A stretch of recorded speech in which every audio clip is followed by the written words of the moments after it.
No, I'm serious. Don't give me a hard time, Pikachu. Seriously, there are things out of your ken, dude. The things I worry about, so you don't have to. We're rolling. Look, Pika. I mean, now the whole world can see us bickering. Hi. How's it going? Welcome back to the Comics Talk with Reverend Sully here at your dojo for tactical and practical spirituality. Like and subscribe if you haven't already. We'd love to earn your subscription. Smash that like button, turn on those notifications, ring that bell, make it rain. You know the spiel here on the YouTubes. That's right.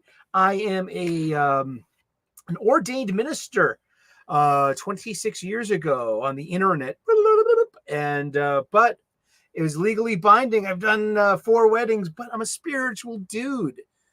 I mean, I used to make a joke saying you can't show up to the seminary thinking it's going to make a great career.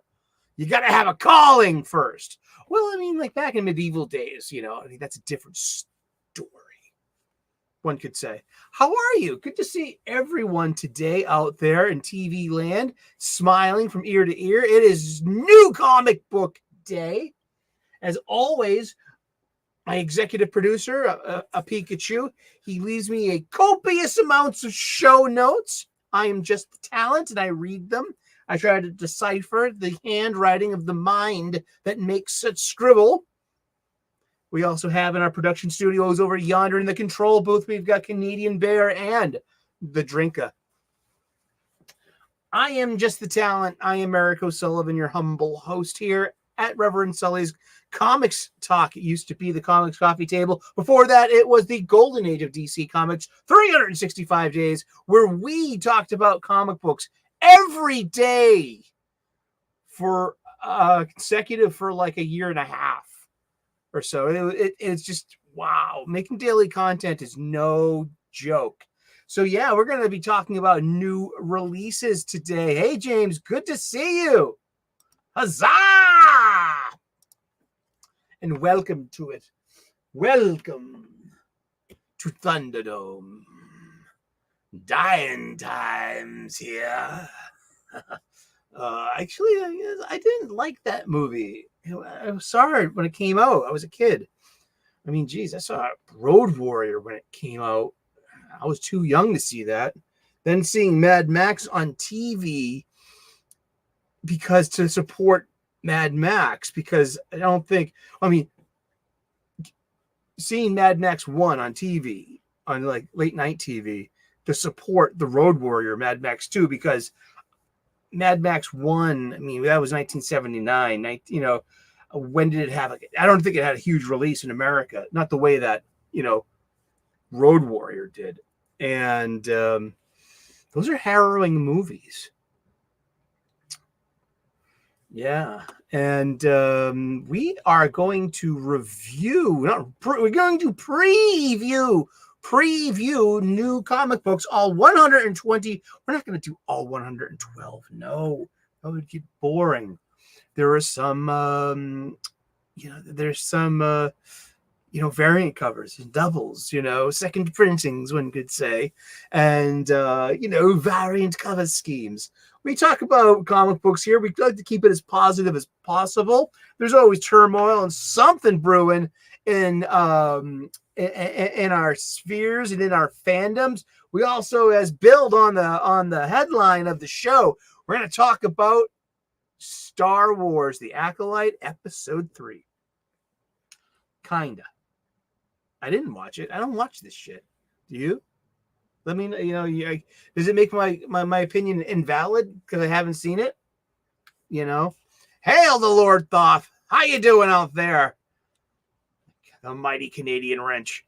And everyone out there, please. Our friend of mine, internet friend, non-delusional parasocial friend, Michael Alonzo, aka Clobber in Times. He had a bit of a bad spell with some health, and he's in dire condition right now, and he's hopefully only getting better, and maybe he's out of the woods. Don't know much about his story yet, but there is a GoFundMe going around to help out. He'll, when he gets home, he's gonna need stuff like, maybe like new pillows and stuff. Hello, AL. Good to see you. Pikachu's always happy to see you for some reason. No idea why. None. He gets all staticky. This is the hair in the back of my neck. It just starts, he's like, oh, look, AL's here. I'm like, yeah, kid. Yeah. Down, boy. Just kidding. I like to bust his chops. He's all stuck with fluff.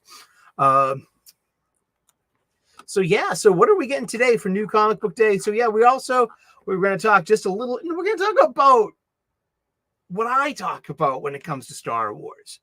All right, I've already been spoiling everything about this episode. There are only 8 episodes in this, and this is episode 3 of 8. And I know everything about this show already. I've seen all the cutscenes. I've seen a few capsule episodes. Shouldn't I just watch the bloody show? I've already spent literally maybe an hour's worth of capsule content. Capsule. I like to say capsule. Capsule. I like to say white. I'm from Boston. I got an accent. I also mumble something fearsome. So I really kind of pick and choose the way I say things and at what speeds. I can just yeah. I got the gift of gab. This is the terrible cost of it though. The gift receipt. And we're gonna also talk just a little bit about Comic Storian. We suffered a big loss in our YouTube comics sphere, and we're gonna get to that.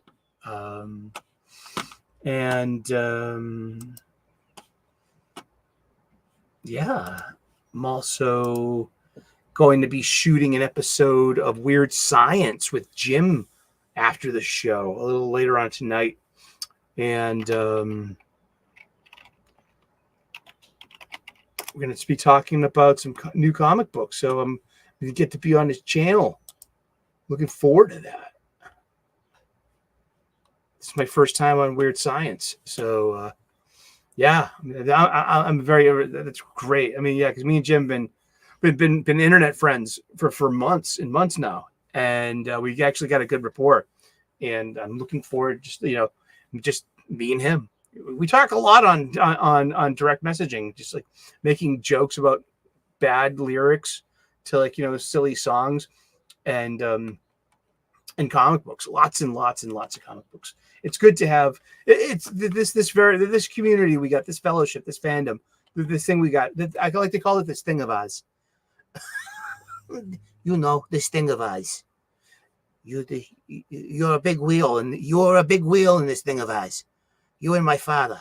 Now, this is one of the last things Tony Soprano says to his Uncle Junior. His Uncle Junior has dementia, doesn't recognize Tony. And he's in some kind of prison hospital ward. That's where he's gonna, I love the Sopranos. I need to make my own Sopranos show. I haven't watched Sopranos yet. Have I watched Sopranos yet this year? I usually watch it right in January. I might not have. I don't think I've watched Sopranos yet this calendar year. I usually do it once with the commentary tracks. I got the box set in the living room. I watched it so many times it can't even play on my PlayStation 4 anymore. It's just unrecognizable disc. It works in the other players, but it's more of oh darn, wow, so we got 112 different funny books. We're going to leagueofcomicgeeks.com as we often do. It's lots of us do, because this is how it's done. You know what I mean? We you don't need to be off-road and take the expressway. Come on, Let's see. I usually start at the bottom of the list just to see if we are gonna miss something. Because you might just be turned on by something. Be like, oh, look at that. Hey, Batman Gotham by Gaslight, #1, Facsimile Edition 2024, blank variant. This is the first Elseworlds comic that's got a really nice facsimile. I spent too much today at my LCS. I already been there and come back. Spent close to $60 today because I bought 2 trade paperbacks. I might even just show them to you before, because I'm going to give it, it's a nice story, literally and figuratively, externally and internally. Batman DC Wayne Family Adventures Mini #3. No price tag on it. What is this? Is this just, this is a webtoon thing? So this is a webtoon ad? Let's see. Let's get old ones. Oh, wow. Look at Kate Kane. She's got her head side shaved. Oh, boy. What could that mean? I don't know. Oh, let's just start at the beginning of the list. Okay, leading off of this list is sorted by most solicited by your comic book shop. I've already read a whole bunch of these too, to be honest with you. Some are good, some are bad. We'll find this out on Sunday, because Sunday is our review show day. And here we have Ultimate X-Men #4, 32 pages, $4.99. New Mutants. Hisako and May's classmate, Nico Minoru, has figured out that these 2 girls possess unusual abilities, but they're not the only ones. Hisako's world gets a whole lot bigger in Ultimate X-Men #4. It's got 4 variant covers. See, you got more supporting. You got Natsu, Nico Minoru. You got Surge, who is Noriko Ashida. Oh, really? That name that name rings a bell. Look, Shadow King, Multiverse. See, it just spoiled it right there. Hot shit. It said, because it's never come out and said Shadow King on it. We just got all this all figured out. But these are all girls, okay? Maystorm, Mori, Natsu, Nico Minoru, Surge, all girls, okay? And the only guys in this book are Mei Igarashi's father, who's abusive and literally smacks her, or the human host of the Shadow King here, who we obviously know is the human host of the Shadow King because he's egg-shaped, like body type, and he's stinky, creepy, lives in the shadows, mean to his pets, looks like he gets off on the suffering of things. And then the other one would be the boy that Hisaku Ichiki was friends with, who suicided. All right, so here we have 1, 2, 3, 4, 5, 6 leads, 6 girl leads. And the 3 male characters in this book are either a suicide, an abuser, or a creep. And I'm just like, I think I'm all done with Ultimate. I think I might have just done my Sunday review here. It's pretty much sounds like it, but I'm just like, there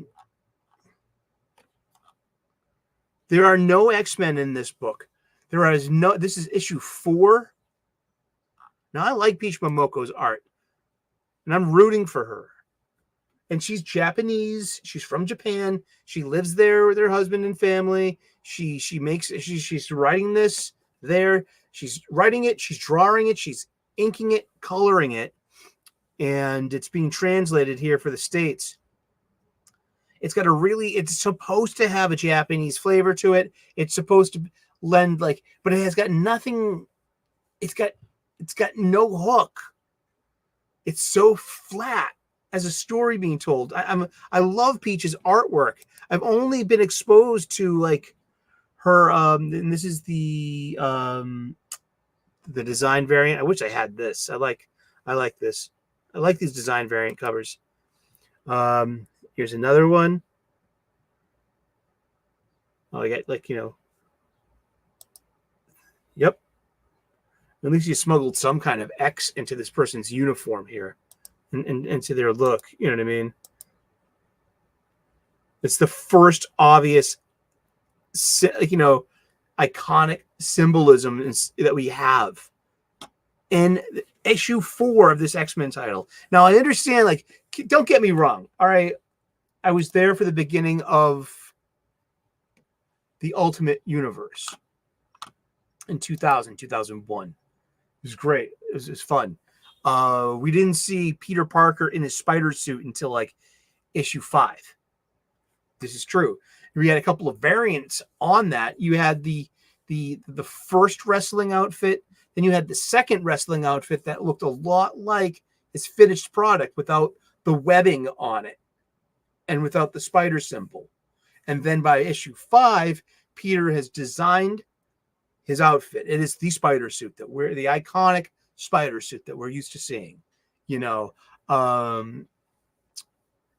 So I get you have to get there. I mean, and like over on Ultimate Black Panther, we already seen Black Panther. You know what I mean? Black Panther's, the whole thing is the heroes are supposed to come back and return to their rightful places in this universe where they've been prevented by the maker, evil Reed Richards, into coming to being. And that's why Tony Stark, the Iron Lad, and Reed Richards of the 6160 universe, who's the Doctor Doom, and all this are just manipulating time and trying to give these people back their powers in order to fight the maker and correct and save their world. Did I just say that? Did I mean that? Can they hear me? Hello? Can you hear me in the back? Good. Don't want to show you my big butt. Get up and get some.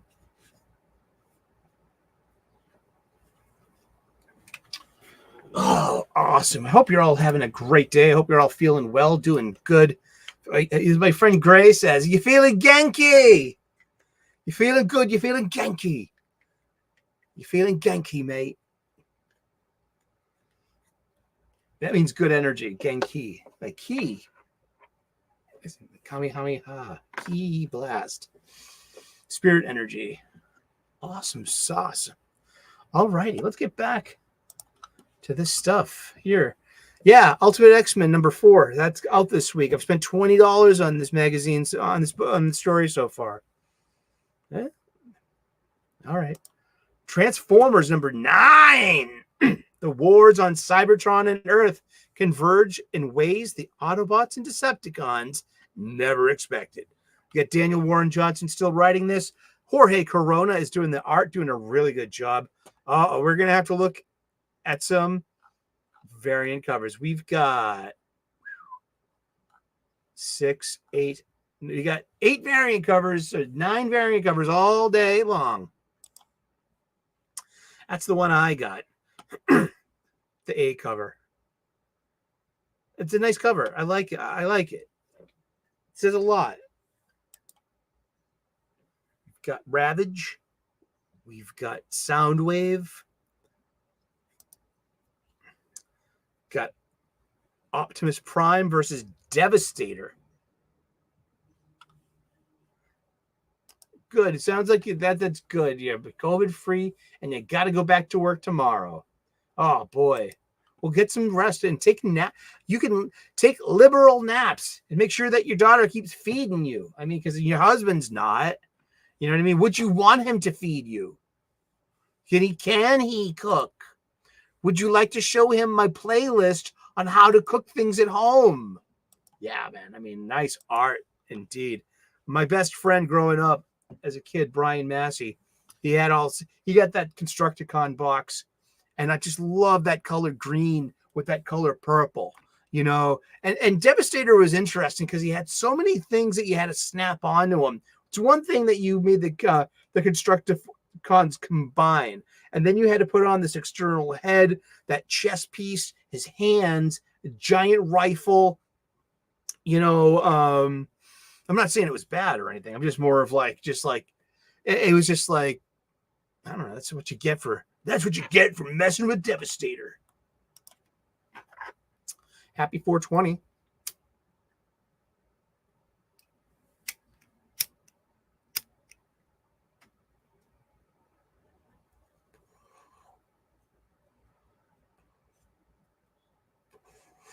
We'll be right back. Right after these messages. From legal and taxed cannabis in the Commonwealth of Massachusetts. We've got variant covers. This is wonderful. Look at you. This is the Jorge Corona variant cover. I wonder whose head he's holding. It looks like Cup, the old Autobot. You know, it's just like, it looks like just, it's one part scrap heap, another part torture chamber, garage. I love the design on Soundwave. I do. Like all the Transformers were from different, a couple of like maybe 3 different toy lines. Spoiler! Oh, that's really cool. That's really nice. And look, it's Duke in the front, and this Baroness behind him in front of Cliff Jumper. You got some Dreadnoks in the back. And there's your line variant, your black and white. That's pretty cool. Hubby can only literally make steak and potatoes. Good. Tell him to feed me, Seymour. And AL is getting Transformers number 9. That's good. So you're getting all the Energon universe titles. I know you like and are getting Void Rivals. We've got two incentive covers for Miles Morales Spider-Man. That's right. It's a Blood Hunt tie-in. Cody Ziegler. I've been reading this book, and I gotta tell you,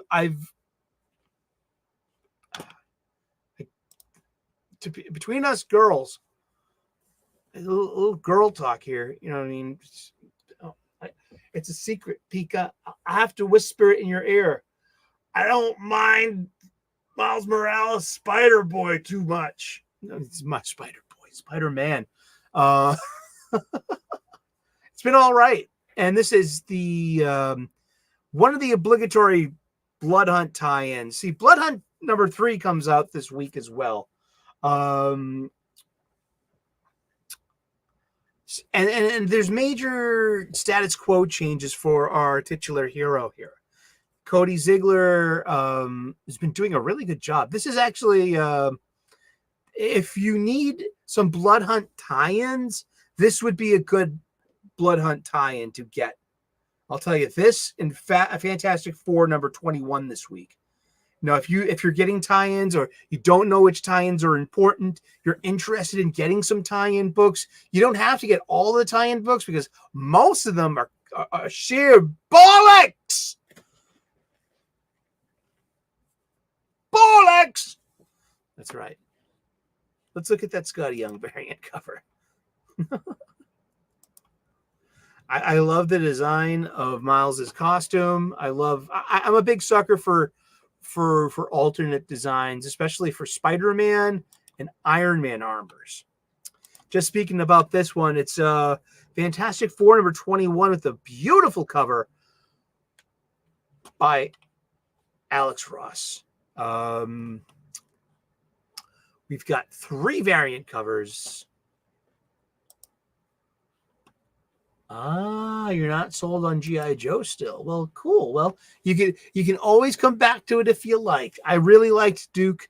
Cobra Commander was fun. It was good.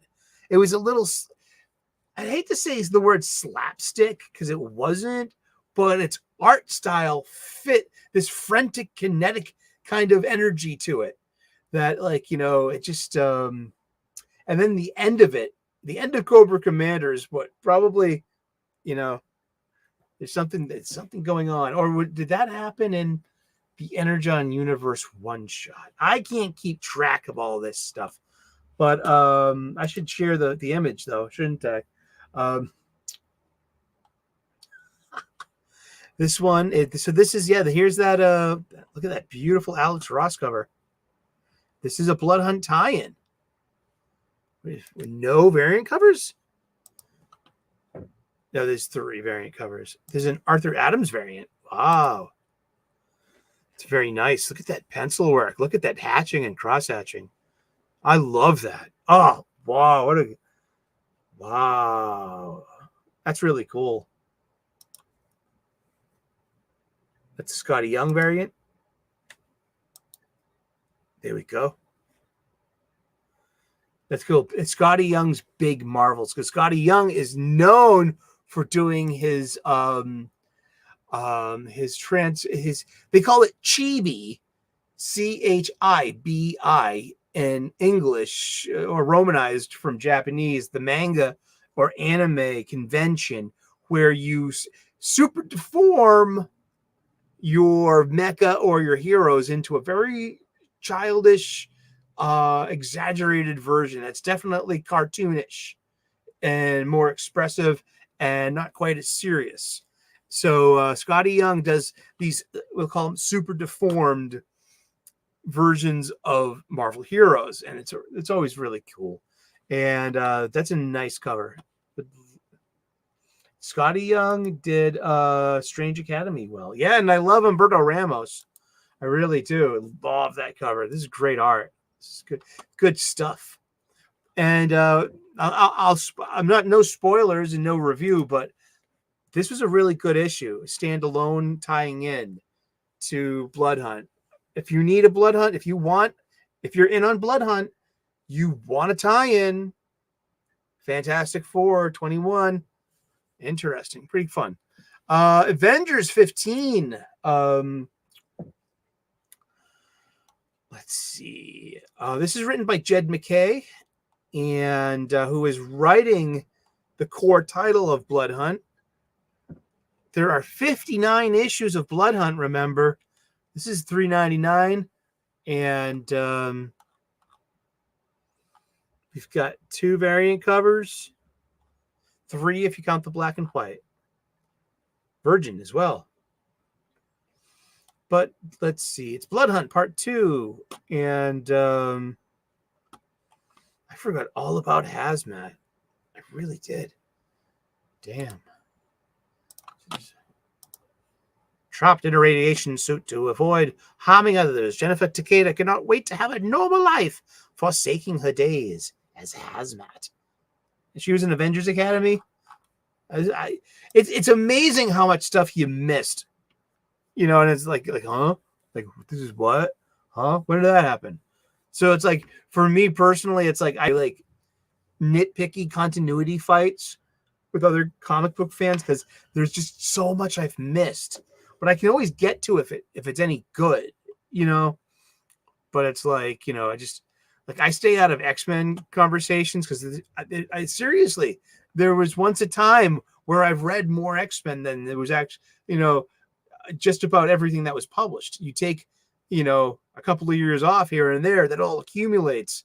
I mean, there's got to be, there's so much X-Men out there that I have not read. Let's see. Green Lantern Man number 12. We've got 3 variant covers. We've got Green Lanterns a go-go. We've got Razor as a lantern. Now, I'm going to see Jeremy Adams on Friday or Saturday or Sunday at the Fan Expo. We got Fan Expo Boston coming up this weekend. I got my 3-day pass. And but Saturday I needed to leave early to do a project with one of my best friends. He's you know, filming one of he's got a gig at Arlington Porch Fest. If you're in Massachusetts, free music in Arlington all day Saturday. So yeah, Peter and the Los Encendidos will be playing in Arlington Porch Fest at 5 p.m. And he asked me if I could. if I could just, can you shoot this thing? And I'm like, yeah. Then I can then haul ass and get back to the con. And maybe there's something going on. Maybe I can get into BarCon. Maybe I can like win a date with Heather Antos. Maybe I'll ask her out. I'm kidding. I'm going to talk to her this time. I just want to meet this big bad. I just want to I'll even frame it like that. Like, no, I just want to meet the big bad. Those boys, like, they really don't like you. I mean, I just like, there's got to be more to you than just like fucking, these fucking grumpy internet people. I think that'd be a nice way to like tell me about Star Wars, tell me about Star Trek, tell me about like this, what? Tell me about greeting cards. I was in the supermarket today, going down the aisle. Now they don't have a magazine rack anymore, but they do have a whole aisle of greeting cards.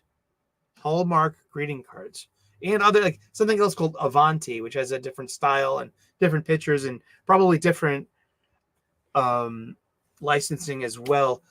But they all, they're on paper, they're on card stock. Literally, they come with an envelope. They range in price from about $3.50 to about $10, depending on size, or if they have a gadget or the sound effect involved. But the median price seemed to be about what, $6. But like these are designed. They have art qualities to it, or they have photo qualities, but that's also put in there. There's page design. You open it up, there's text, there's copy that somebody wrote. It's in a font that somebody selected. It's got a justification. You know what I mean? Is it centered? Is it like, you have to leave a page blank so somebody can write their stuff on there. I mean, I'm beginning to think like, wow, what about greeting cards? Are they a healthy industry as well?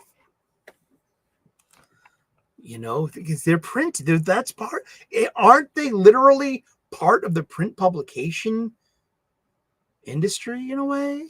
I know it's very specific. I know it might be a bit of a stretch, yet I mean it earnestly and I mean it honestly. I mean, have you even thought about because they're seasonal, so they're periodical. That's a period. You know what I mean? It's Father's Day. All the Father's Day cards. Oh no, dude! I'm just gonna. I don't know. I call it being. I'm gonna be nice to everyone, man. Dan Slott's gonna be there. Tim Sheridan's gonna be there. Tim Sheridan's gonna be sitting next to Jeremy Adams, one of his best friends. They're good. They're like con buddies. You know what I mean? They use the buddy system, and good on them for it. Hopefully, they're going to the Red Sox game together. But I'm just. It's all good. You know what I mean? I just talk to people. You are, your attention, your focus determines your attention, and just focus on good stuff. You know what I mean? That's about it. Hey, I took Heather off a block and I put her on mute. That took a lot, but it's a statement to block someone that interesting. I say a lot of stupid shit online too. Come on, you guys know it. Cards are in trouble. E-cards are the way to go. That's true too, because you can like attach a gift and stuff. Maybe it's like the sentimentality of paper, but it was just a robust, filled aisle in a supermarket. Like, what are you selling here? What's your marketplace? That's your shelf space for this market. Our sales have proven that they could be putting ham hocks there or something. I don't know. But I got a video. I made a video of it. It's like 2 minutes long. It's on my phone. I gotta, I'll publish that tomorrow, I think. And I also checked out the cover prices of like today's newspaper, today's daily paper on newsprint. $4, $4.50, $3. Wow. So Hal learns the secret behind the planets and the rest of the lanterns, and they do the thing with the ring. Zing! I just made that up. No, Pika wrote that down. I'm sorry. we have Batman and Robin number 10 by Joshua Williamson, who is doing the yeoman's work out there these days. He's covering a lot of ground. We've got 3 variant covers we'll look at. Wow, Rob Levin is the group editor here. I thought that this isn't a Bat book.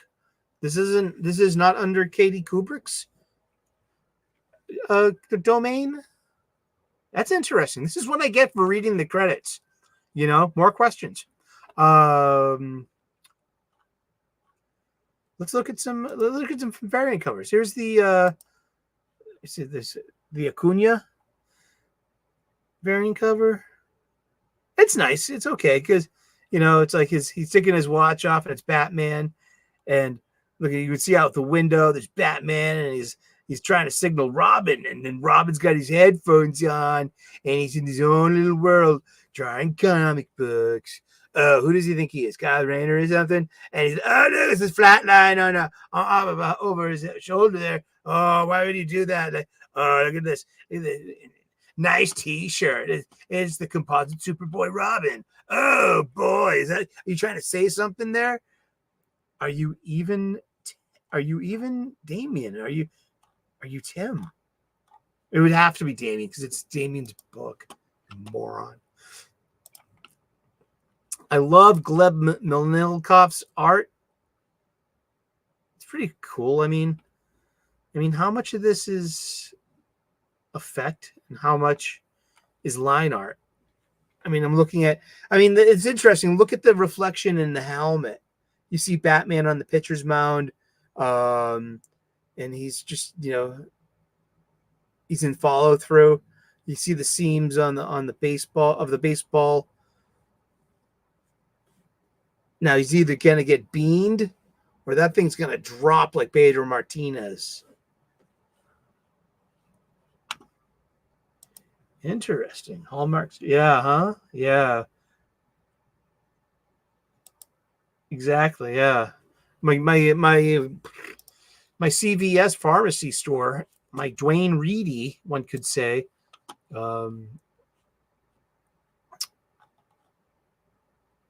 Night of the Man-Bat, they have a pretty big card section too.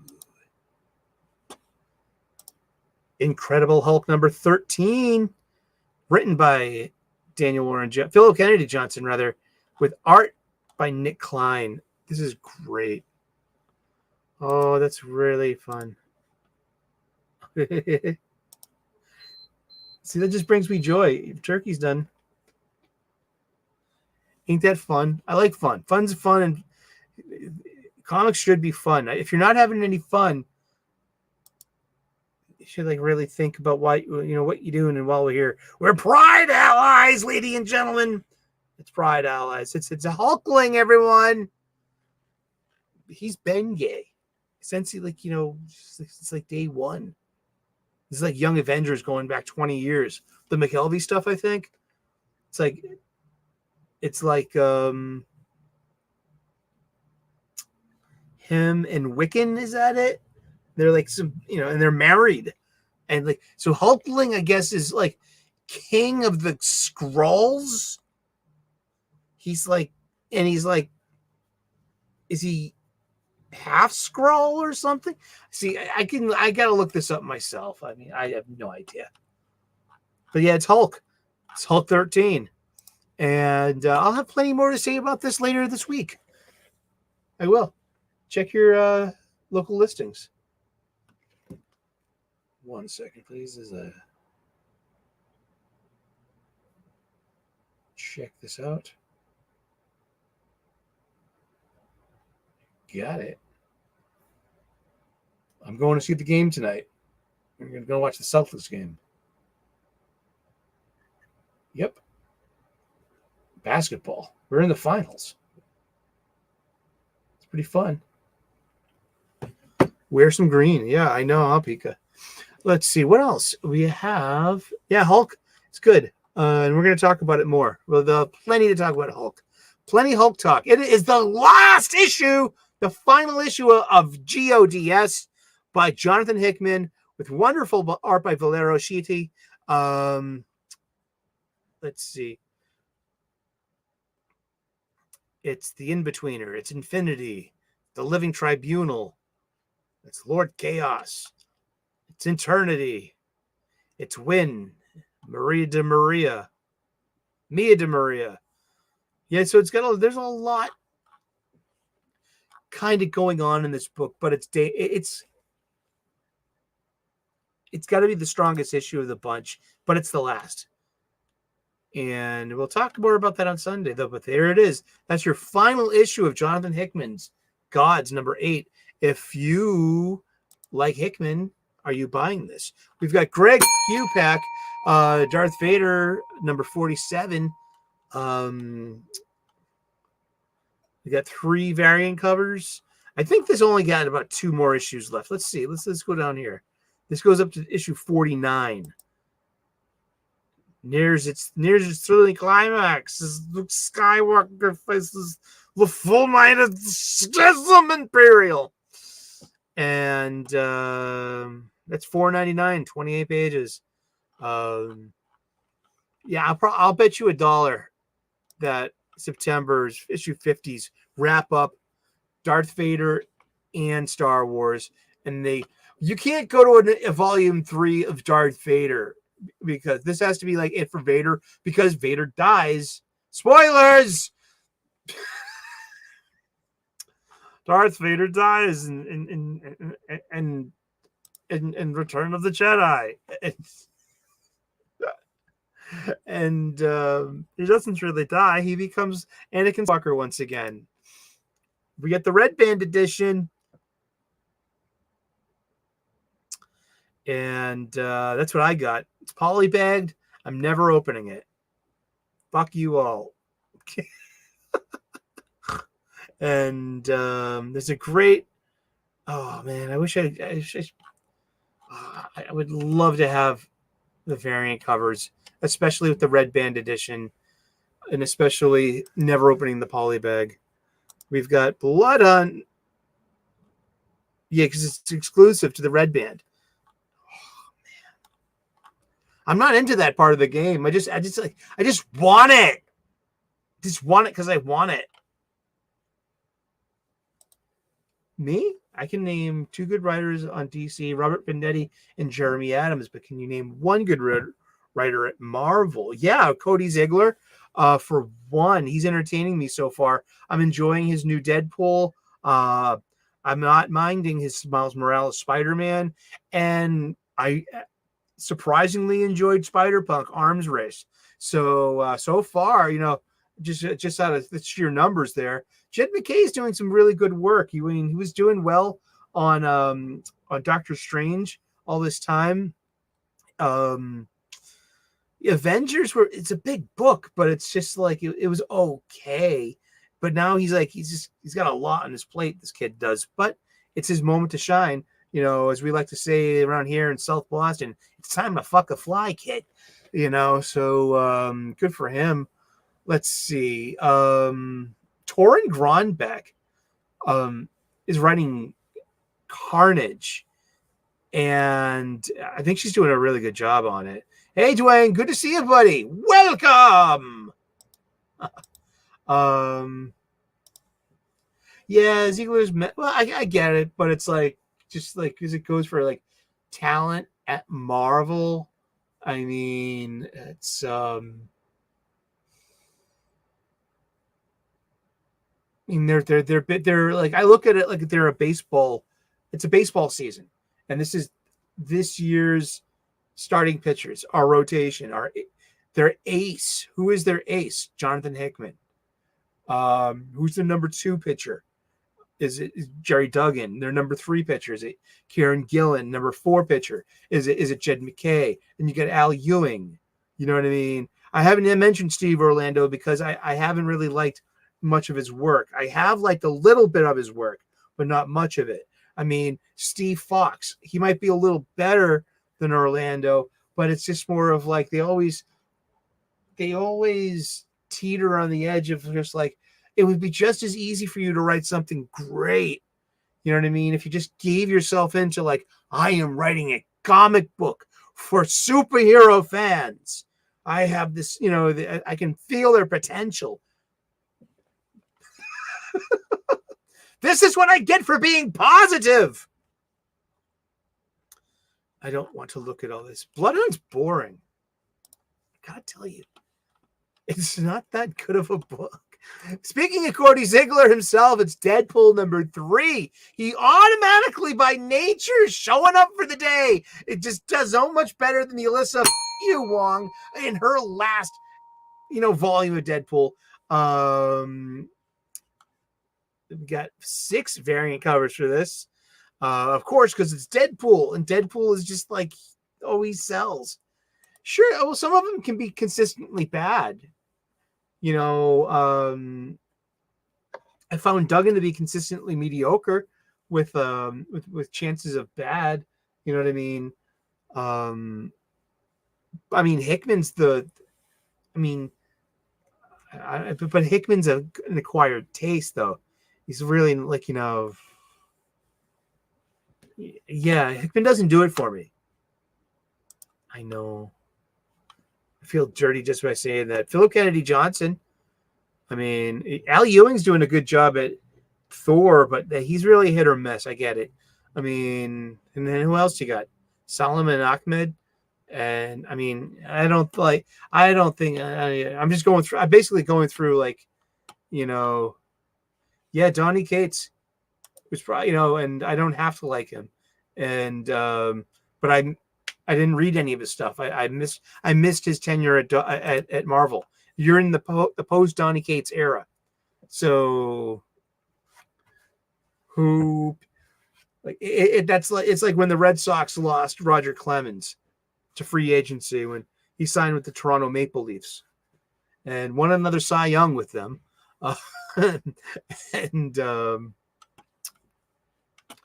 Ewing's good in the hall. I missed that one too.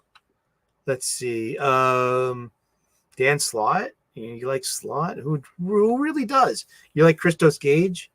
Is that stuff kind of medium? Are they just like reliable bullpen people? But here's a really well-drawn book. It's written by Joe Kelly. Great art by Adam Kubert. This is Deadpool, Wolverine, World War III. It's $4.99, 40 pages, and it's a mini. I think it's going 3 issues. Yeah, 3 issues only. And it's fun, and it's over the top, and it's really gross, and it's brutal. And you know what? Andy Kubert is drawing hand-drawn onomatopoeia. Nick Klein is drawing hand-drawn onomatopoeia. These are wet, visceral, loud sound effects in these comics, and they're dropping bombs, and it's beautiful. It's part of the art. I get excited about this stuff. I get enthused. Dwayne Booth. If you want a good night's sleep, I recommend Rams. See, hey, did Yule have a show last night? Because Yule warned us he might be skipping a day, and I don't remember seeing anything of because I've been watching YouTube all morning. And it usually just pops up, because I'm a member of his channel, and so it will pop up saying like, hey, you got a new episode. And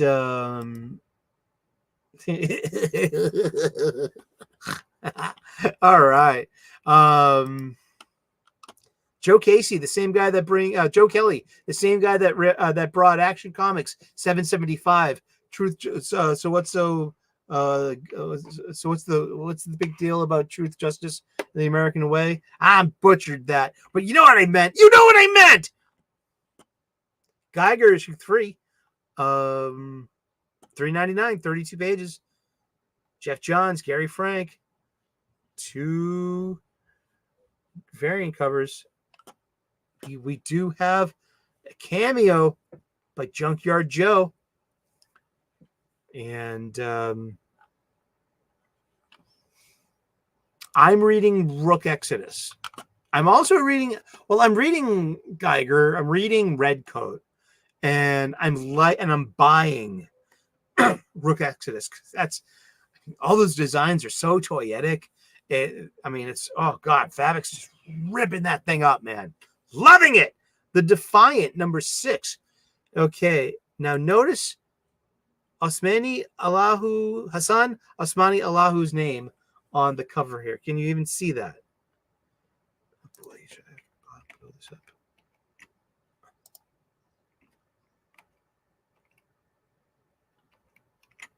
That's as good as we get. We're up to 250. Can we take any more, Coppin? It's from James Tinian and Hassan Otsmani Allahu. This is the Deviant number 6. Now let's bring this back down. Bring it back.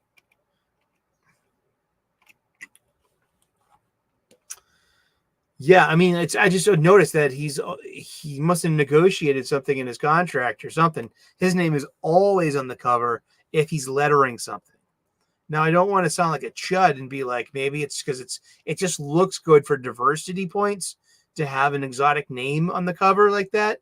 But also, on the other hand, in Deviant here, he is flexing his art as a letterer.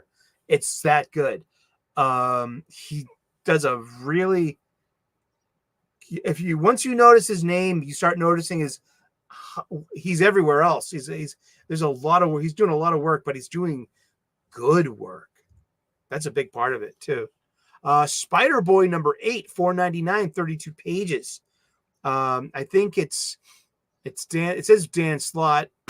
You is the writer. See, he'll be at Fan Expo this weekend.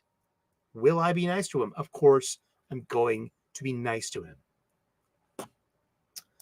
To anyone in the fandom and the fellowship and anything, when you're at a con, leave your bullshit outrage at the door. Leave it on the internet where it belongs. Heck, it barely ever belongs here too. But I'm like, it's like the movie Highlander, holy ground. No fighting on holy ground. You know what I mean? And that's like, going back to what happened in Dallas last week and Eric July's meetup.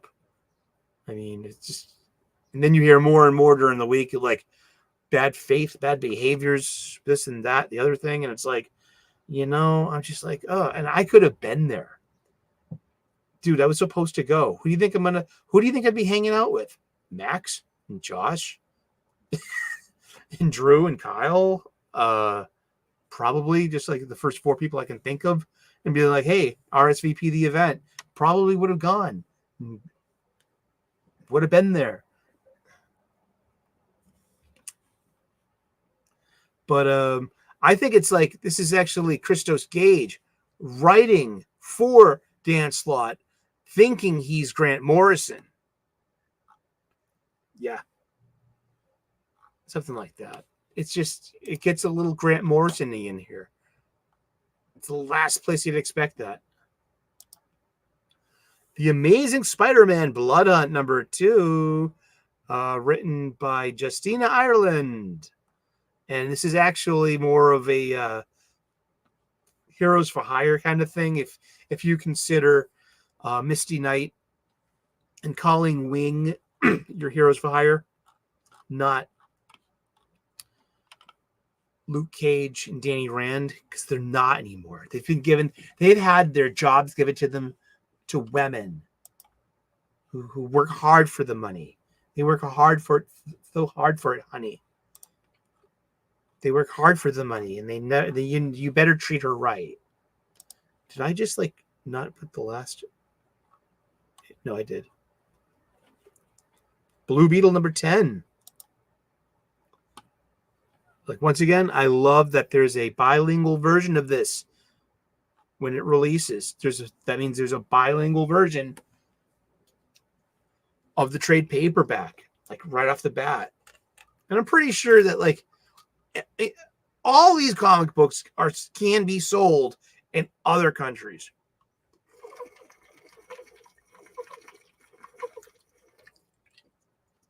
I mean, it's a huge part of the marketplace. It's just blanking out those word balloons and localizing them. Blood Stunt. There you go. I like the way you think. And yeah, it's like a boys club in there. If it wasn't for Katie Kubert, but why can't we have a Latina be the editor? And coming at the battles with the mommy's chancala. If you know what I mean, and you know what I mean.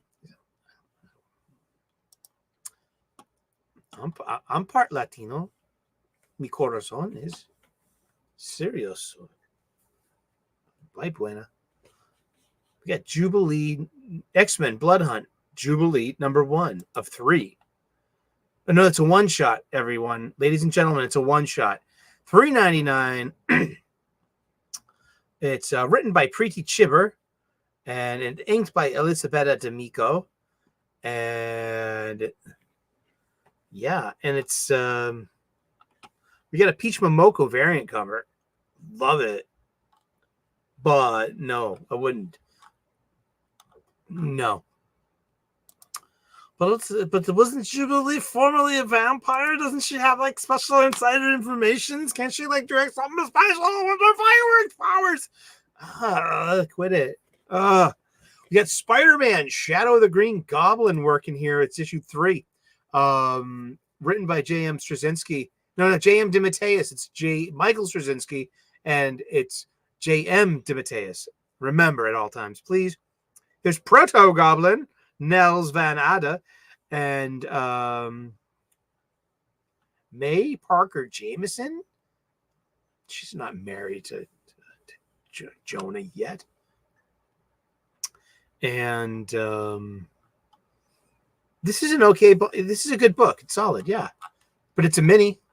How many issues does it get left? One more issue. Yeah, that's it.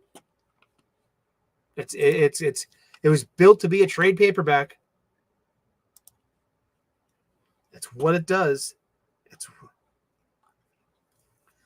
Here we got Batman Gotham by Gaslight: The Kryptonian Age, which is a brand new magazine, and it's based upon the first Elseworlds comic book by, not in spirit, but by trade dress.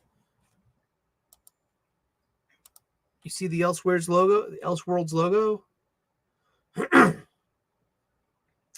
And this is a Batman in the Victorian ages. Gotham by Gaslight, the original, was Batman versus Jack the Ripper in the late 1800s. So it's really good. It's steampunk kind of Batman. Before we had a vocabulary to define what steampunk was, you had something like the original Gotham by Gaslight. Because we like to read wikis. Gotham by Gaslight. Yeah, by Brian Augustin and with art by Mike Mignola. And cover dated February of 1989. 1989, the number, another summer, get down. Ooh, sound of a funky drummer. Public Enemy. From that, yeah. 1980, yeah, 1989. Wow, I was 16 years old. And for most of it. And I had this. It's a great book. It's really fun. And the story revolves around a 19th century version of Bruce Wayne making his debut as Batman just as Jack the Ripper has arrived in Gotham City. Gotham by Gaslight is considered to be the first Elseworld story in which DC Comics characters from alternate timelines or realities are featured in stories outside the DC canon. Yeah, okay, it did not have the trade dress when it came out. That was the big thing. At the time the story was first published, the Elseworlds concept had not yet been established, and the initial printings were not labeled as such. But subsequent printings of Gotham by Gaslight have incorporated the Elseworlds logo. It spawned one sequel, Batman Master of the Future, 1991, also written by Augustin. This is the third book in this series.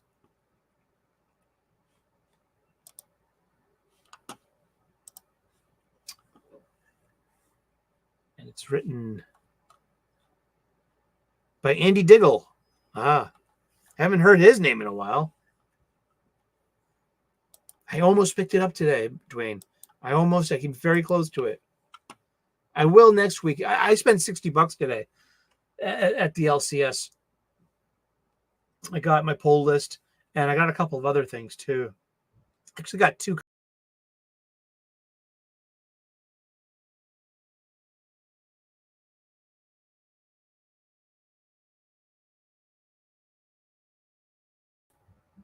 Hello. Good to see that happen. First for everything. Gotham by Gaslight. That takes on a new meaning today. The gaslight meant to be like, how it would illuminate streets and, homes and fire and stoves. Gas is everywhere.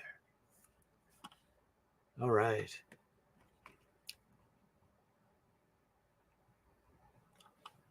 Hope you're all having a wonderful day. Seriously. I'm looking forward to going to the pub tonight. We're going to an Irish pub, get some Guinness, watch the game, and they have some curry fries. I love curry fries.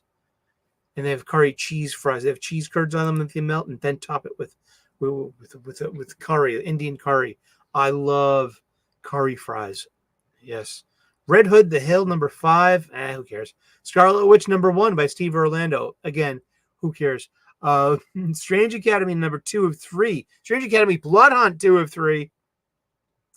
X-Men, Heir of Apocalypse, number 1, $4.99. Thundercats, number 5. Thundercats, number 5. Are you still buying Thundercats out there? Anyone? Is it still ongoing? Is it 6 issues? 7 issues so far. It's an ongoing. But look at all those. Look at all of those variant covers. I'm a sucker for action figure variant covers.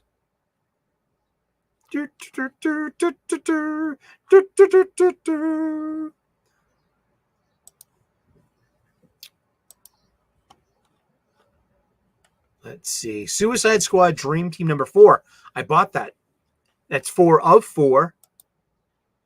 I almost missed it because I didn't recognize the trade dress. The other titles, it was part of the yellow tape, the crime scene, but it's only 4 issues long. I love the Eddie Barrows art. And the writing's actually pretty good. You know what I mean? Nicole Maines is writing it.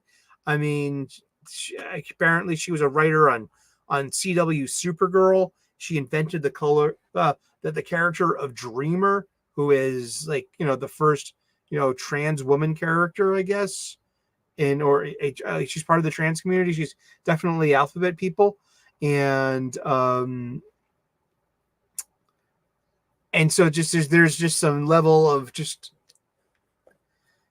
some kind of chain of suspicion just because of that. And it's like, I haven't noticed anything heavy-handed about that. Of course, there's expository language used in there that is completely acceptable. And with the Eddie Barrows art and his classic panel progressions and great classic action scenes, this is actually a really solid title. I liked it. It's a Suicide Squad story, and it's got that classic trade dress on the top of it, Countdown to Absolute Power. I won't be buying that, but I've liked so many DC events. I love it when they have that kind of that identifier on the trade dress, this is part of the story. Be a sucker and buy me. Ain't No Grave, number 2. A 4, perhaps.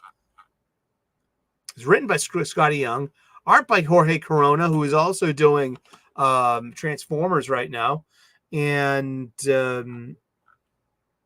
it's a visual treat. I mean, the art is wonderful, but I mean, the story's weird. It is, yeah. I'm not sure about this. We have Giant Size Daredevil #1, and it's got a reprinting of Daredevil 170. And I really like this variant cover. I like these kind of covers. That's cool. See, that I would get that, and I would smoke a bone and try to remember every single name of every single one of these people, every single one of these characters. I mean, we got Lady Bullseye. Where's Bullseye? Oh, there he is. And there's that's really cool. Typhoid Mary. That's so cool.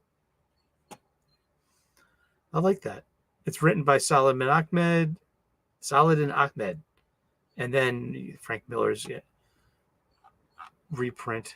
I got a weakness for the they're so expensive, deservedly so. I still got to get Daredevil 174 because I got parts 2 and 3 to that, and 175 and 176. I mean, you're never going to find 181. They don't even think about it. I'll be lucky to get. They're going to have to make that a facsimile issue. They probably will any minute now. What else? Sinister Sons, Daddy's Home, #5 of how many? Oh no! Final issue. So it's going 6 issues, and it looks like Sinestro's a Red Lantern. That's what it looks like on the cover. And yeah. It's a big miss with me. Sorry, I didn't mean no. I get nothing to say about it, really. We've got Mad Cave Studios doing Dick Tracy. Good for them. The Monolith #2. That's set in the Spawn universe. It's $2.99. Image Comics with the Whisper Queen of Black Sand Tale #2, written by Chip Zdarsky. And I looked at it. It was like, oh wow, good. This one is 100% less pornographic than the previous 2 issues of this. That's all I got to really say about it. It's less pornographic. Crocodile Black #2. I'll be interested to get an eyeful of that. For $4.99 is Batman Gotham by Gaslight, and it does not have the Elseworlds trade dress on this classic cover. I would love to get this. I would love to get a foil one. Yeah, foil variant. Why not? It's a facsimile anyway. And sometimes the foil covers bend, under humidity. But gosh, aren't they really good? And this is a really good book. And the art in it it's a 52-page one-shot, and you're getting that for $4.99.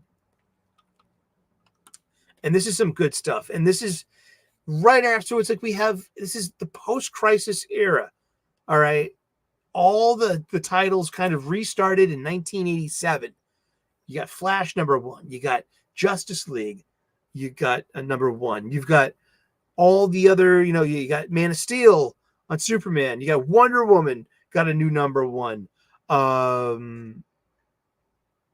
With the George Perez stuff. But Batman kept his numbering, but it was like a fresh start there too. And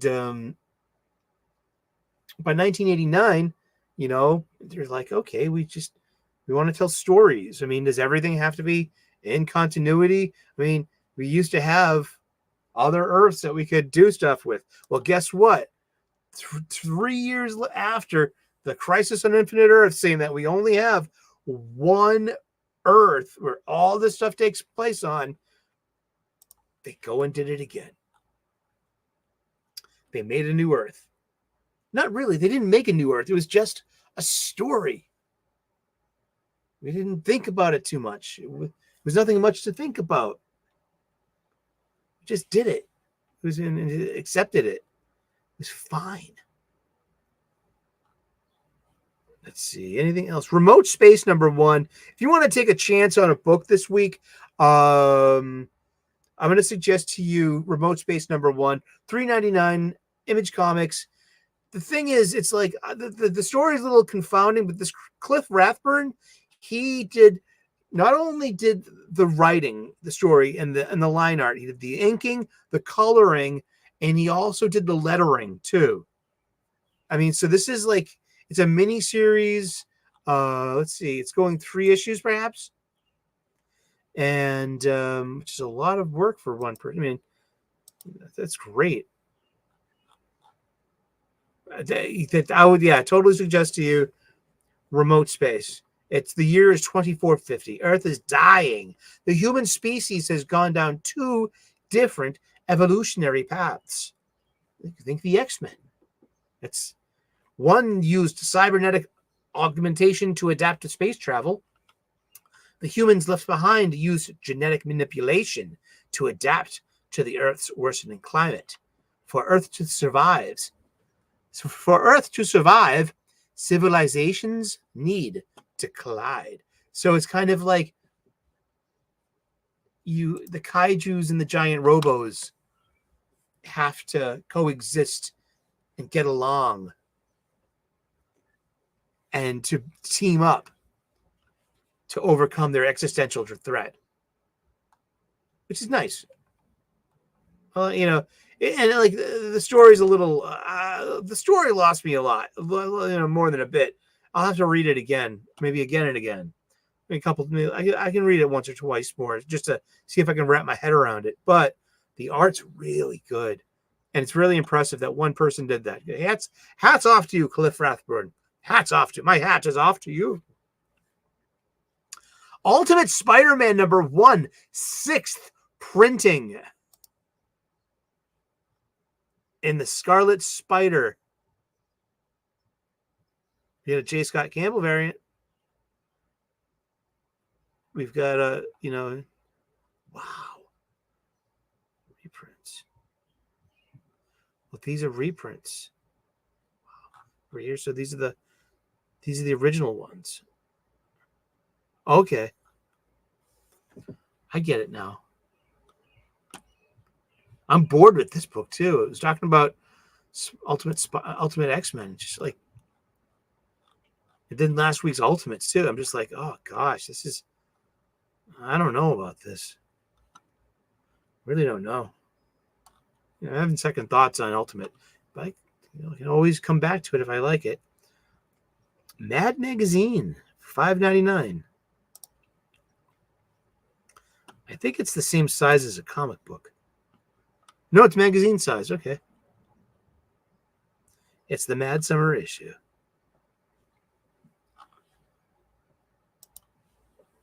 I never see that. If I saw it, would I get it? I just might. I might check it out. Anything else? Space Ghost #2 by you, David P. Post. No, thank you. No, thanks. Fairy Tale, Robin Hood, and Van Helsing team up. Okay, no thanks. Destro #1, Heroes Con variant. It doesn't come out till next week, I think. But if you're at Heroes, you could be at Heroes Con this weekend coming up too. I mean, I'm like, oh gosh, freaking Fan Expo Boston got moved from its primary event location at the Seaport to town, to inside of like Boston, at the old the Heinz Convention Center. I don't care either way. Actually, I prefer going into town. I mean, the Seaport's a bit of a pain in the balls, but it only occurred to me last week, 2 weeks ago. I'm like, oh man, I've had this 3-day pass. I bought it before they moved the event. And Now that I didn't even realize that they rescheduled on Father's Day, Sunday. Those bastards. Oh, they don't give a fuck. And Sam Raimi has bailed on Boston 2 years in a row now. You know, they're on these junket tours, the Fan Expo. Like they were in Dallas last week. We keep talking about what happened in Dallas last week. You know, and it was Dallas Fan Expo. I was gonna go. I talked to Josh about it a couple of months ago. We were talking, you know what I mean? Like, hey, like, you know, is there room at the B&B? There would have been. I mean, Aaron Sparrow had a bail. I mean, shit, I should have fucking followed. But would I have wanted to have gone to 2 fan expos and 2 consecutive weekends? Exactly. I mean, and then you would have cut con crud. But like I said, if I went last week, I would have been at that Rippa Nerdrotic meetup. Yes. I'm so glad nothing stupid happened. I'm so glad no one was wasted. Nobody pulled out a gun or felt threatened. You know what I mean? And they were just, you know, there was a lot of fucking around and a lot of finding out. That's my story, and I'm sticking to it. I'm not going to take a side. I know, but still, it's like there is some kind of like, I mean, like, hello, turkey's done. I mean, yes, definite shenanigans. I don't approve, and I didn't approve of it. Blah, blah. Can't we all get along? Well, not when there's super chats involved. I mean, you know, seriously. Cui bono. So important. I wrote it down on my arm. Gosh, I'm so hungry. I'm not getting curry cheese fries for 3 hours. Oh, I'm having a snack after this. I got like I said, I'm gonna hang out with Jim from Weird Science. We're gonna shoot some content. But between this show and hanging out with Jim, I'm gonna have an eclair from a real French bakery that's down the street. Authentic French people moved here. They're from Lyon, and they're a boulanger, and they make real authentic bread and pastries. And it was $5 for an eclair. You can get like a 6-pack of cheap eclairs from your supermarket for $5. This is all butter, real sugar, real custard, real chocolate. This is good stuff. I'm gonna make some coffee. You know, yeah, exactly. But it's like, and it's expensive when you're there because it's like, you know, there's so much to do, and then you gotta, like, you know, eat, and you know, your accommodations. I mean, it's so expensive to travel and to stay somewhere. It really is. That hotel bill is gonna bite you in the ass after that. You're gonna be like, wow, I spent how much money on this? What the hell? That's how I feel about it. It's only Hartford. How much to go visit Hartford? You chose the hotel. You let Pikachu make your accommodations. You like them. The residence inn. Yeah. Is that what you get for making coffee in your own room? Is that it? Anything else? Archie Jumbo Comics, My Little Pony, Maritime Mysteries. Apparently IDW might be losing something else of one of their big properties, and that could be My Little Pony, which is a Hasbro thing, and Hasbro they moved most of their stuff over to Skybound, the G.I. Joe or Transformers. I wonder if like Mask.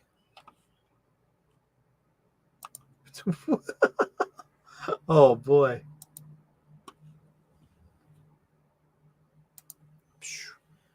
Let's see. Anything else? Yeah, so Yule did not have a show last night, but he warned us the week before. He had some shit to do, family stuff.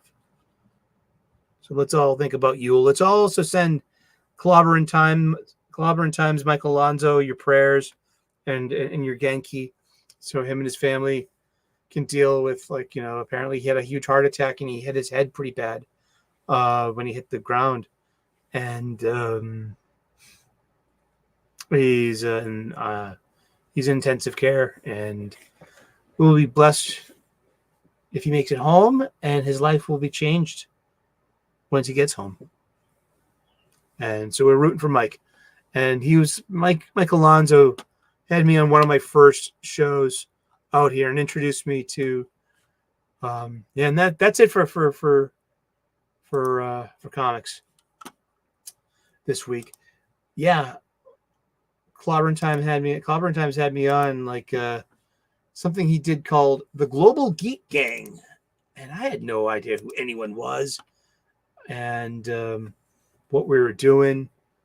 Just hanging out, talking about comic books.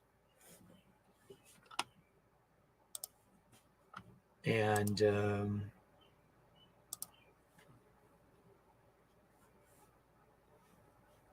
let's see. Yeah, so Mike's in bad straits right now. So just send him all your other good thoughts. Yeah, he gave me one of my first one of my first regular panel shows. I mean, the first person to have me on was Cardinal Sin, Gil Bavell, and Gil's passed on. And then the second person was Mike, and I got to meet a great gang of people: Nick Weiser, Raquel Briggs, and Esh, and Dickie, and Jed, and we were the Global Geek Gang. And Doomcock showed up, and Robert Meyer Burnett showed up, and Tom Connor Jr. showed up, and just like, so it was a good time, and so we still like, say we got to get the gang back together, but so we did this just happened the other day. But also, before I became a comic book YouTuber, of course, I was a comic book YouTube watcher. And my favorite stations were Jenny Nicholson.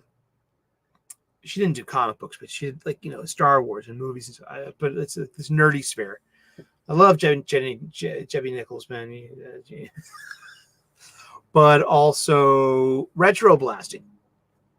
And then came Comics Explained, but also Comic Storian.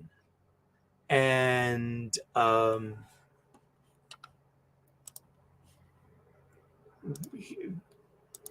his name was Ben. And his name is Ben Potter. And on June 8th, he had an unfortunate accident and he passed away. And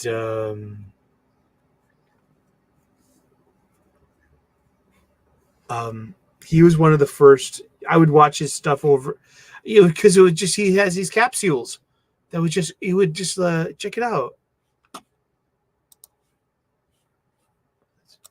Sorry, let me get a better view to a thrill videos. His most popular video got 20 million views 6 years ago. When he passed away last week, he had just broken 3 million subscribers and 1 billion channel views of his videos, of his 3,900 videos. He also had a few other stations too, about being the manga historian or the anime historian. But I knew him as Comic Storian, and especially with his distinctive voice and his delivery, and not just that, but his joie de vivre. Yes, indeed, here comes Flash, and I joyfully have lifted off of Ben all this time. If you ever wondered, this is rock and roll music.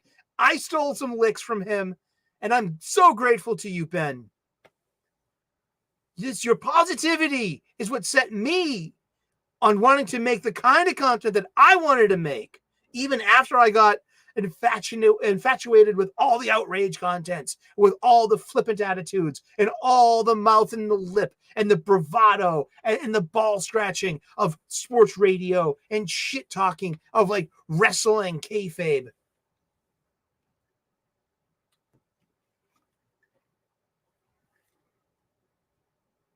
Sorry, 1 second.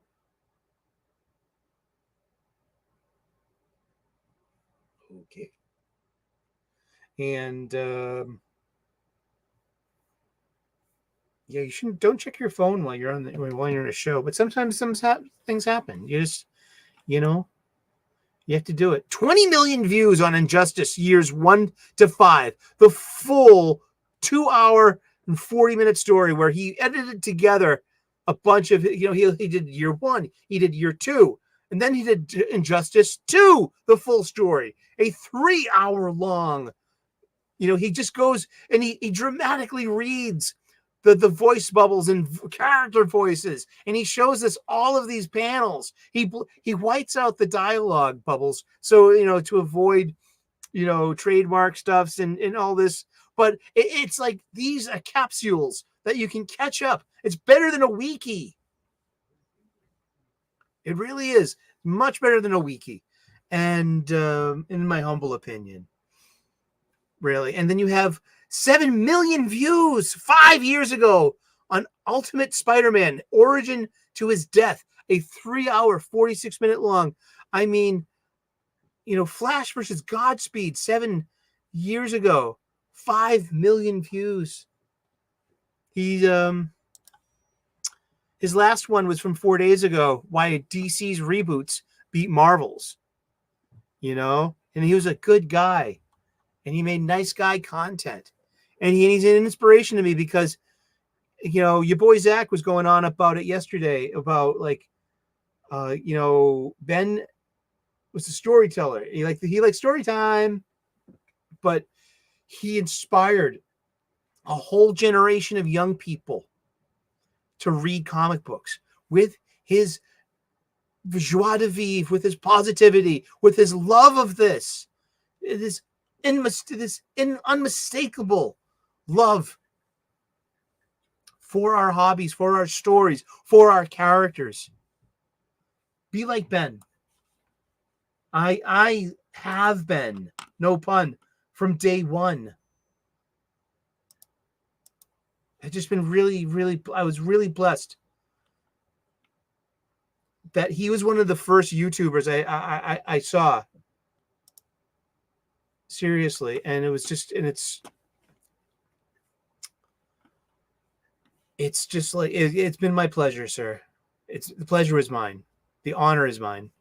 God bless. Godspeed.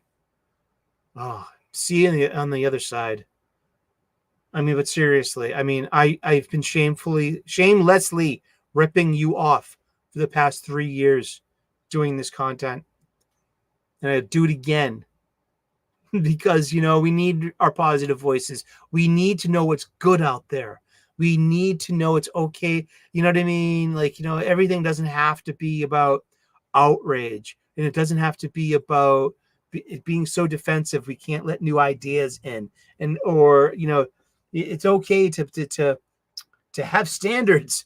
It's okay to know when something's going. It's know when something's gone sideways and when something's off brand. But yeah, I mean, just what a kick. What a kick in the patootie. But yeah, he was 40 years old. God bless. Namaste. See you on the other side, Ben. Wow. What else? Oh, it's the Acolyte. Yeah, we got to talk about the Acolyte because it was on the episode thing. So yeah, episode 3 of the Acolyte happens. It drops on Tuesdays. I don't watch these shows. I don't watch Disney Plus. I'm a huge Star Wars fan, Generation 1. Star Wars is a closed entity. It's a closed book. It's a closed story. Like the Iliad in the Bible. I don't see how you can try to make revisions or interpretations or new translations. Oh my goodness! Ironcaster, hi buddy. How you doing? Good to see you, man. And thank you for coming by. It's Creature from the Black Lagoon is written by Dan Waters, who's doing the new Destro series on Skybound, and by Ram V, who is doing a whole bunch of other things like Detective Comics right now. And one of my favorites, Rare Flavors. I don't care about Disney Star Wars. Yeah, I don't either. Disney Star Wars no longer has the power to rile me up. But if it's Wednesday, that means it's Star Wars Outrage Day on Twitter, and with my people, the fandom, the fellowship, the Force users. But everything is just like what I keep saying about if you're leading off with treating the Acolyte's inherent queerness as a negative, I don't know what the point is talking about it. I want to go in this direction for this part of the conversation today. It is kind of for them on a corporate level, making content for different people, for different tastes. Like, hey, we made The Mandalorian. Don't the old fans feel satisfied yet? We got to try to, hey, I got this dynamic new idea we got from the writer's room. Queer as folk. In space. The L word. In space. Queer Eye for the Mandalorian guy. In space. I mean, there have been plenty of queer focused shows in television. And is this one of them, or is that, or is the queerness just a part of everything else that's going on in there? It's just I'm not going to be punching at their casting either. Now, if the actor's if he's making faux pas at interviews, I mean, he looks like a kid. I mean, he's just, I'm not going to, it's like, we're so ready to hop on them for everything. So what was it today? It was Grace Randolph said something. It was so funny. And,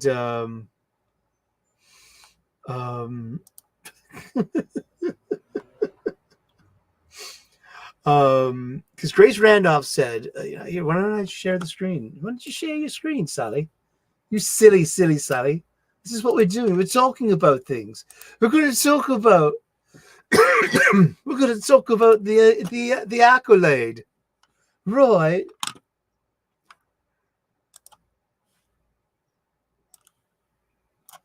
We talk about the Acolyte. Right. Okay. Nobody's making fun of this guy. He is the guy from Squid Game. Let's see. The Acolyte is corporate product that's being made for his what? Yeah, it had no target audience. It's not made for anyone. It's a good way to put it. Exactly. When you make yeah. And that's a lot of part of it too. I just care that they're ruining the lore and replacing it with nothing good. For me personally, I know where you're coming from, but I've insulated myself and compartmentalized it. That they can't harm Lucas canon. They made a photocopy of Lucas canon, and it took some whiteout to it and a Sharpie. But then there's just the Lucas canon that is eternal, and it's unperturbable. You can't shake it. It can't be disrupted. It's done. It's closed. That's it.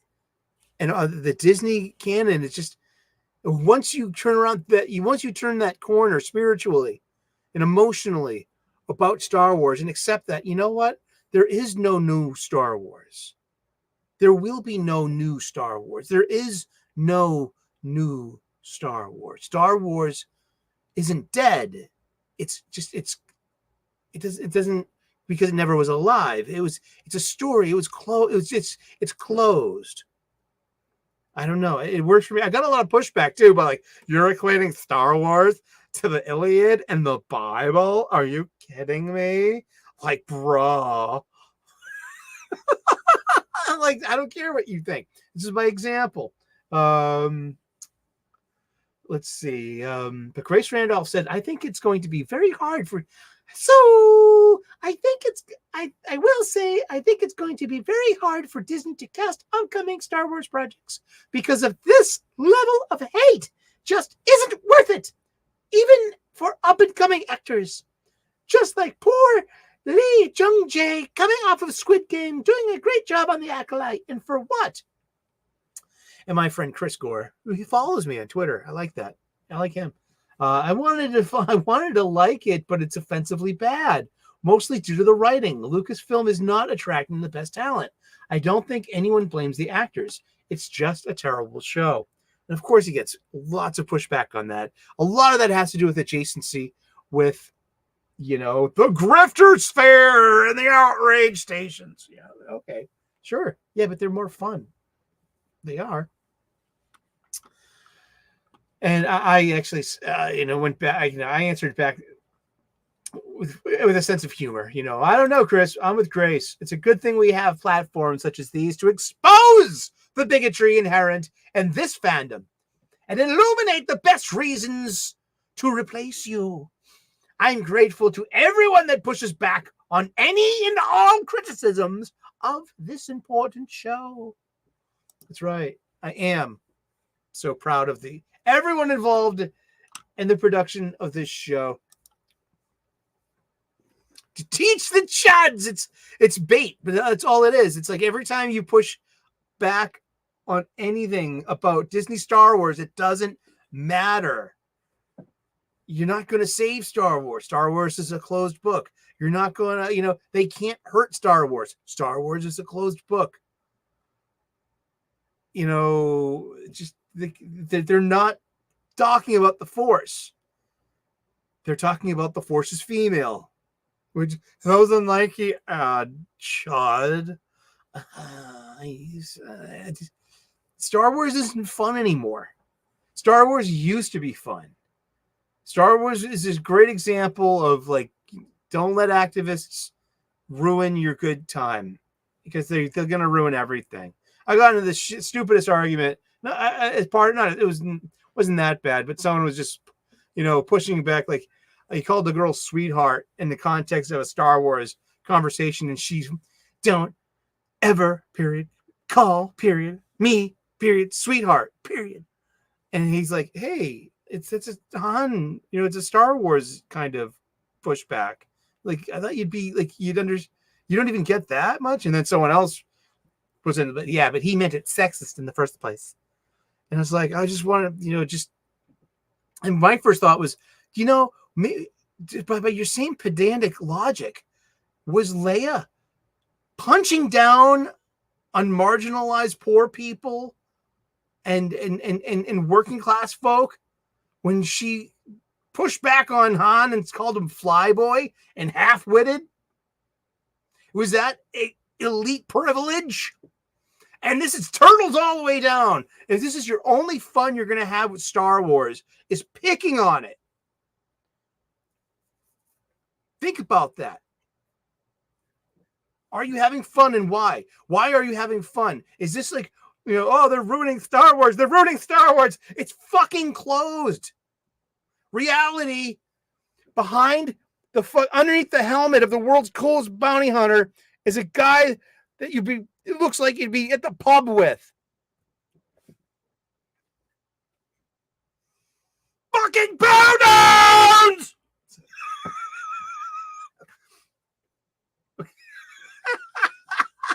I know. Oh, shit.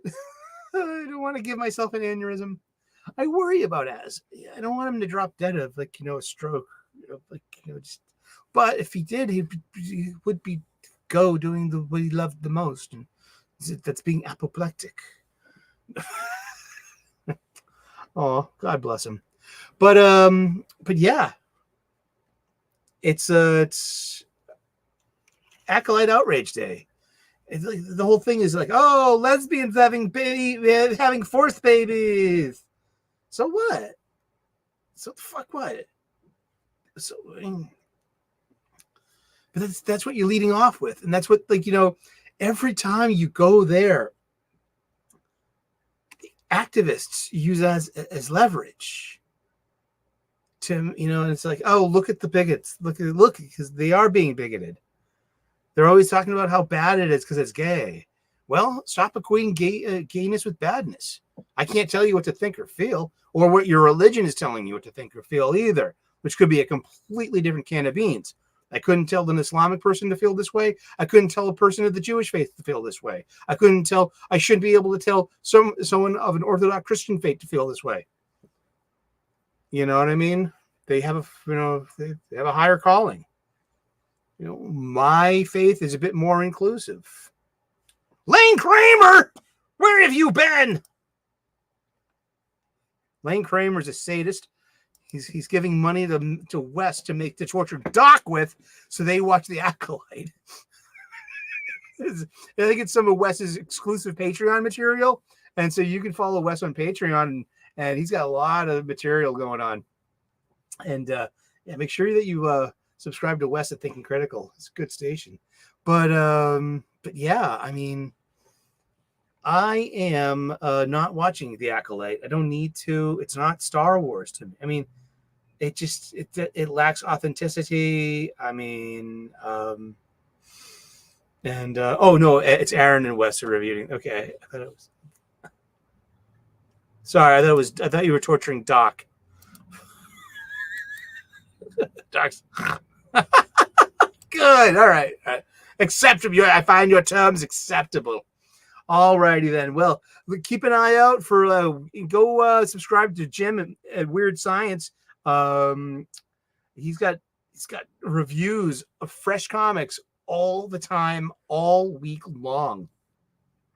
And I'm recording a show with him very shortly, within the hour. We're going to be talking about something. You're going to tune into his show to find out what new comic book we're talking about this week. And thank you. Yeah, I'm on vacation, so I mean, I would film it and then I'd have to watch it to be part of the live chat. But I mean, it's a bit more. I can consolidate my time this way. I don't mind. If I had something to do, I would definitely have pre-recorded it and let you know. But don't get too used to it. I'm going back to work in a couple of weeks. I'm eating too much, drinking too much, farting too much, and sleeping in. And I'm having a good time. It's exactly what I want to do on my vacation, my downtime. I'm grateful. I'm blessed. I'm recharging my body and my spirit.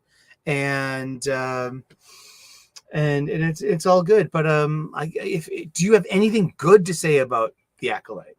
Is there anything that you're finding that it's like, there's got to be something good. I don't know. I'm not watching it. Thank you so very much for tuning in. God bless. Namaste. Good luck. And we will see you again in those funny pages on Sunday, 3 p.m. U.S. Eastern. We will review all the comics that I bought today at my local comic book shop. I spent $60 today. But I bought 2 trade paperbacks. I bought the same trade paperback. I bought 2 copies of it, of a young adult DC graphic novel. And I loved it. And I loved it so much I bought a copy for myself and my 15-year-old niece, of whom I've been giving comic books to all of her life. So I actually saw her a month ago. I was like, hey, I would have brought you some comic books, but I thought you were getting too big. And she was like, no, I love it when you bring me comics. I'm like, okay, I will. And so I got it, and then I read this last week, and you'll find out where it is on Sunday. I'll only have one because I'll have given it to her by then. But you have a great day, and exactly, that would be a fun idea. I like the way you think, Lane Kramer. All righty, everyone. You have a great day. God bless. Namaste. Good luck, and we will see you again in those funny pages. Ciao. Bye-bye.